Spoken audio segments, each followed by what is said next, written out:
อาการบ่ดีความที่หัวใจบ่เต้นคาดการณ์ความน่าจะเป็นที่เห็นคือเธอบ่แค่บ่ได้มีอาการแทรกซ้อนบ่มีไม่ห้อยบาดแผลแต่เป็นหยัง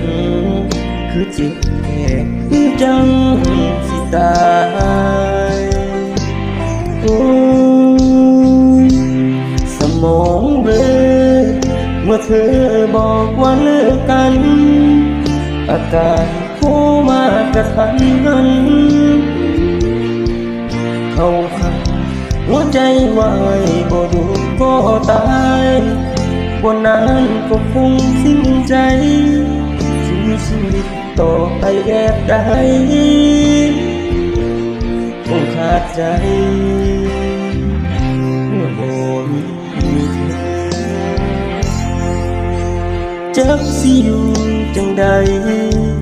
ชีวิตไอ้จังสิรอสายใจจะฟังรอก่อนคือว่าขอกัน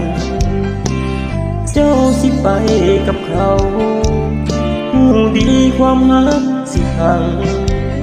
แต่เป็นยังบ่รู้ตูนกันสั่งกันแค่บอกสมองเบลอเมื่อเธอบอกว่าเลิกกันอาการโคมากระทันหัน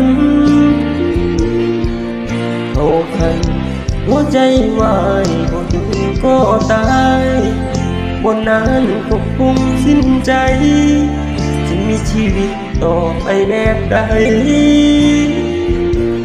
คงขาดใจเมื่อบ่มีเธอ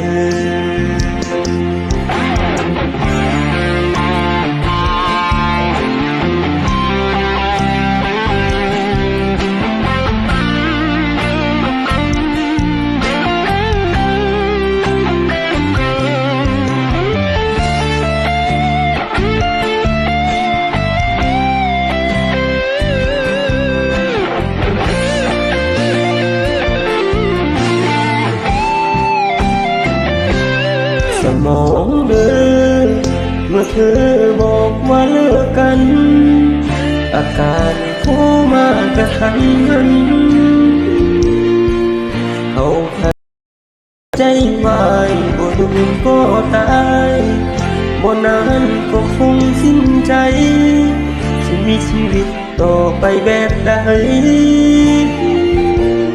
คงขาดใจ